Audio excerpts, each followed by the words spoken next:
We've been riding our bike now for about a whole 3 minutes, and I'm actually worn out. What about you? This is not a bike trail. This is actually extreme off-road, and I'm going to tell you why. This is a Jeep. This is a sand Jeep trail. Look at this. Have you ever ridden in the sand? Yeah, it's not fun. This is Moab red dirt right here. We're going to go up a little farther and see what's going on. If the sand continues, we may not. Because there's other trails to be had. So we're going to go up a little ways more. We don't know how far we're going to drive on this thing, but we'll see. Like I said, we're about 3 minutes in. We might get 6 or 7, maybe. All right, I forgot my headgear for my camera, so we're just going to have to like narrate as we go. All right, so we'll catch you on the next stop up as we're out here doing our adventure. Okay, hold on. 2 minutes, 2 seconds. 2 minutes, 2 seconds. We'll be back.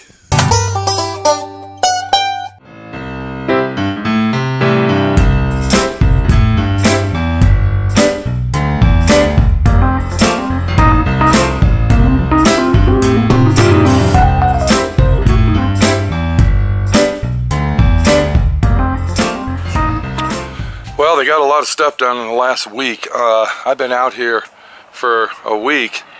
Like I said, I had to come out here on Monday to make sure that they placed the windows in the office in the right area. And since we had extra windows at the shop in Dallas, I went ahead and had them put 2 windows up there too. So that looks really cool. We went ahead and got the doors with the glass in them. You can see them right there. Got the double doors going. Now, you were saying that you might want to leave that wall like that. I think it looks pretty cool, and then do your barnwood. No, I don't like it. I don't like it.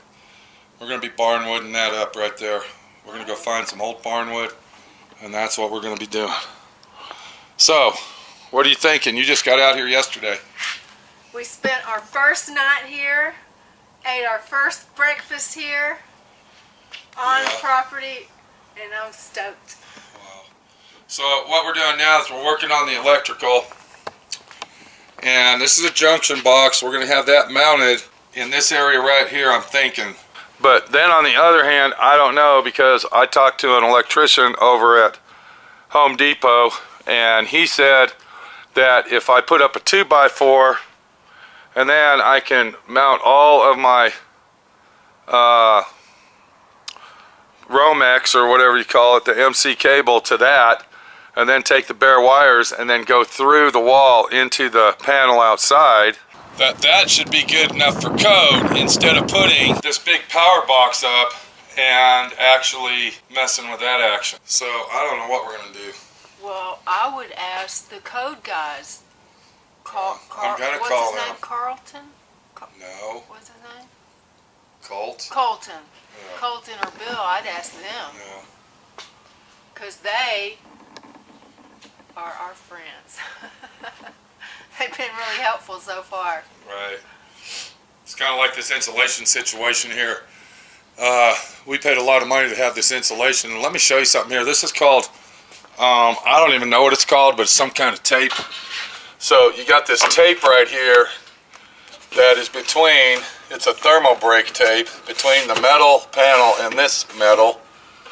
And then you got this 8-inch insulation here, and then on top of that you got the vinyl that covers it, which is right there. And then on the roof there's 3 different layers of 3 different kinds of insulation. So it does meet the energy code that we were looking for. Well, when you're standing out in the shop and you speak, there's no... Oh, that's how it is right here. I mean, well, you can really tell out there in that big giant room. I mean, it is super duper insulated. If you look real close, I don't know if you can see it, but with the doors down, we're having us a little sandstorm out here. When I get done building the shop, the next thing I'm going to have to do is I am going to have to come in here and grade all this and have some gravel and rock brought in, because if I don't, this is going to be a giant mud pit. So if we look at this concrete pad, we actually ran into some situations, and they're going to have to replace this concrete pad. It's a sad situation. It's a situation that says that's the only way that this solution, that's going to have the solution for this. I want you to look at all these cracks. You can see cracks all throughout this brand new foundation from one end to the other. You can see how it goes down. And it's getting bigger right here, like it's upheaving. Comes down over here, over there. Let's see here. There's a crack right there. This crack starts here, goes all the way. You can see it right here. Here's another crack right here. So yeah, this foundation will be replaced, this apron. I sure hope so anyway. Now you can really start seeing the wind picking up, and you can see the dust flying. So kind of gives you an angle of what's going on where we're at here. Yeah, this doesn't happen every single day. This is like maybe once a week or something, but it's not a happy situation on that. So let's go ahead and get to work. Maybe the body shop girl's going to do some cameraing for us, and I'm going to run my oofer ground. You know what an oofer ground is? That's what grounds the building and all the electrical down to earth, so we don't get electrical shocks or possibly lightning won't strike our building. That wouldn't blow it be up. good. Yeah. All right, what we got over here in the corner, we got 60 feet of number 4 bare copper wire. Look at that. Yeah, that's some pretty heavy duty stuff there. And what we got to do is, if you can back up, I got everything laid out here. This clamp is a ground clamp for rebar. If you're doing an oofer ground like I'm doing, and you need to ground it off using your rebar and of course your I-beam, all right, because this is going to be a one continuous grounding. Now out here in Grand County or San Juan County, if you have the oofer ground like I'm going to do, if you look real close, this is an 8-foot grounding rod right here, and you don't need to use those. Now, most of the time it requires 2 grounding rods separated 6 feet apart, and then you would link it up on those, then ground off your building, and then over to the box you go. But being out here and using the oofer ground system, we don't need to do that. Let's get back in the shop. He said, wow, that is a sandy situation we got going on out there. I'll be glad when we get all our gravel and rock in. Yeah. If you look right here, you can see I brought a couple of my tool boxes. I got all my tools I'm going to need to do all the electrical and most of the plumbing. So what we're looking for now is our electric grinder. And let me show you why. Maybe you can come over here. What I'm going to do is I am going to get my brand new Harbor Freight grinder out. These are worth the money, only $9. And if you need to throw it away when it's done, who cares? It was only $9. So what I'm going to do is I'm going to grind the metal down right here in this area. So I got bare metal, and then this is called an I-beam clamp. Can you see that? Yeah. So what you do with that, you clamp this to your I-beam, which is right here, just like that. See that? Right. And then once that's clamped down, then you would take one of these copper grounding lugs, and then with a 1/4 inch right here, look at this, with a 1/4 inch screw and washer, what we'll do is we'll screw that onto here, and then that'll be our ground connection to our I-beam. Didn't make it. Okay. Did I tell anybody that I've been living in Dallas Fort Worth for the last 28 years, 38 years. So, you know, our little bike journey might be over. I don't even think we went a mile. Oh man. Look, turn around. I know, I'm looking at it. No, show them. Oh, you stand there. Look at that. Look at the view. We got a box canyon here. And this is 4 Arch Canyon 4-wheel drive road. The problem we're having with biking on it is the sand. The sand is wearing us out. Look at the sand, very thick. I think what we're doing here is we're actually in a A washout. Look at that up there, right up there. I know. It's beautiful. It is beautiful. I'd like to climb up there. When we get Not today. When we get in better shape. I think we're gonna go ahead and take our bikes a little farther. Okay. I mean, why stop now? We're already, at least we ought to go at least 1 mile. At least 1 mile. Okay, I've actually caught my breath, so we're gonna get down the trail. And hopefully, hold on, did I just hear somebody? I thought I heard a door shut. I guess not. All right. I doubt it. It's beautiful, beautiful. Awesomely beautiful. He picks the trails that aren't the most popular trails in town, so there's like no traffic, no people. Hey, I just want to, go out there. The ones that are not in the books. The ones that the books you buy, those aren't the trails Pete goes on. Right? Exactly. Okay. Let's get down the trail. Some more. Now that I got the wire run down through the wall, you can see right here where we ran it down the wall there, and if you look real close here, that's a gray pipe fitting, so we got that going through there.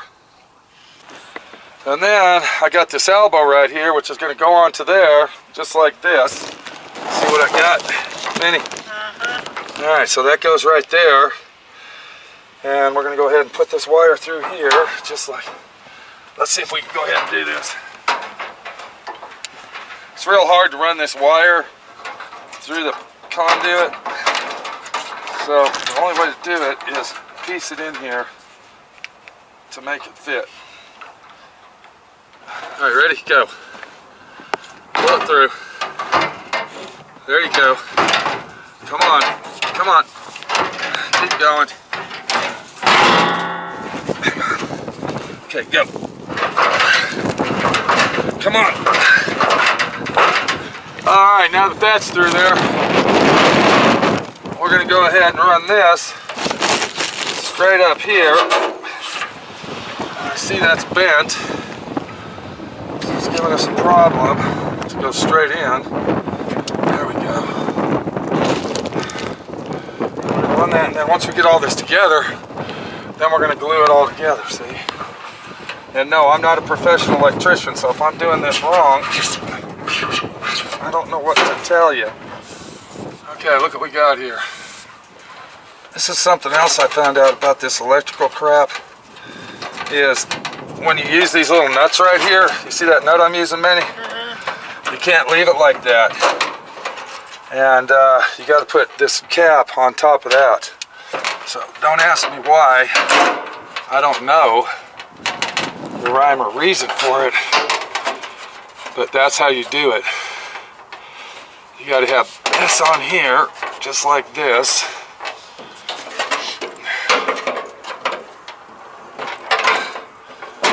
And of course, you get it on there tight.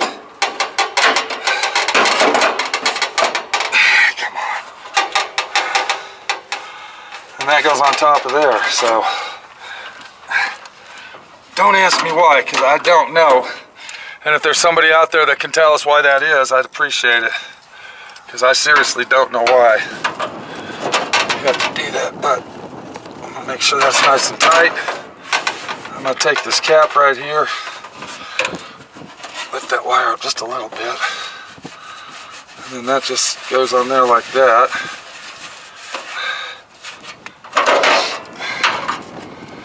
And there you go.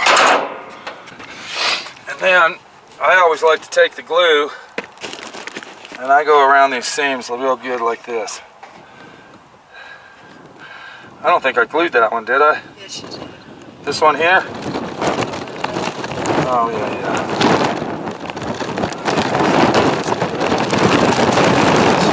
This one here. I want to show you something else real quick here. That box out there that we were looking at,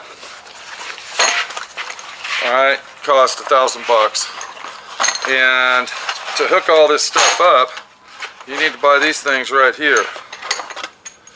And these are called lugs. These are lugs for the city power to be hooked up. So a box of 4 of these, which is a kit, because they don't come with your box in there, that's $135. Now, what's really odd is they give you the bolts, the nuts and the washers, but they don't give you the lugs. So I'm going to hook those up. But what we did just now is we ran our ground wire. Here it is. I'm going to go ahead and bring this down here, up here, and then we'll bring this down here, and up, okay, just like that. I think that will do the cake right there. What are you thinking? I think it looks great. Okay. So that's number 4. And that's the first time I've ever did that, and if I can do it, believe me, you can do it. Easy situation. I was really confused and really nervous about this whole situation, but the situation is the situation's being taken care of. The next thing I'm going to do, I got to punch a hole in the bottom of the box on the city side, and I got to put this 3-inch adapter in there, or male, what is this called, a male coupler. And then I got to screw this on. And I don't know if I need a plastic ring on this one or not, but we're going to find out, because if we do, we need to go get one. But this actually here, the 3-inch, is going to come down out of the box, and then it's going to ride 2 feet underground. It's going to go all the way from the box right there down, and then it's going to go all the way over to that green box that you're looking at right there. So we're going to have to trench 2 feet down, and then I'll run that in there to this area right here, and we'll put that in, and then this is where our 3 lugs go. I guess this is our neutral and also our bonding. Okay, this is already bonded. This is an all-in-one panel, and I think it's pretty awesome. So let me get this done here and get down the road. Been up here 3 or 4 minutes. Here comes Slowpoke. God, I thought he was going to fall on that rock right there. I thought you were going to hit that big rock right there and lose it. No, I wasn't going to hit no rock. Okay, guess what? We just went like 65 feet from where we just filmed last. And guess where we're at? The end of the trail? The end of the trail. We did. I mean, what can you say? We did it. We are winners. Champions. Champions. Rocky, right here. Well, we can say we finished a bike trail. So this is the end of the Arches 4-Arch Canyon Trail right here. Hey, and I didn't fall down once. So, yeah, beautiful scenery. We're gonna head out of here and go back and look for another auspicious trail, huh? There's a tire track right there. Yeah, but look. You sure that's not a motorcycle? Oh, it could be. There's no way a truck or car would go through there. No way. All right, look around. We're going to head back. This is the situation we have about this little video. If you have a dream and you want to do something in life, don't dream, okay? Do it. Stop dreaming about it. Stop telling everybody my dreams, my wishes, blah, blah, blah, bullshit. If you want something in life, you got to get the fuck out there and just do it. The problem you have is people want to bitch and complain. I don't have no money. I can't do it. I'm scared. I don't know what to do. Let me tell you something. If you got the ambition and you got the will and the power that says yes, you can fucking do it. This is Pete, my friend Pete, your friend Pete, many of the body shops girls back there. Mountain biking, 4-wheeling, and not just fucking dreaming, but fucking doing.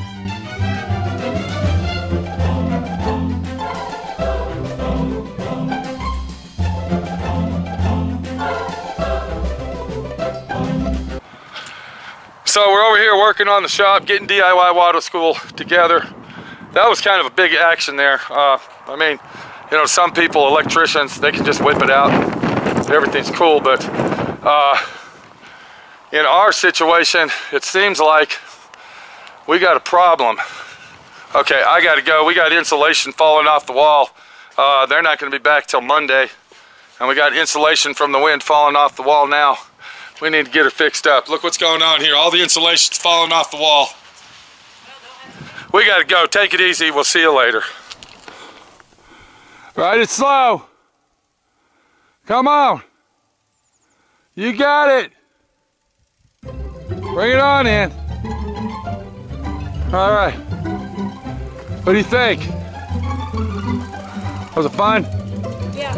All right. A little bit slippery. Whew. But fun. Let's get them loaded up, back down on the trail. Big Hoss style. Dodge Power Wagon. Mopar.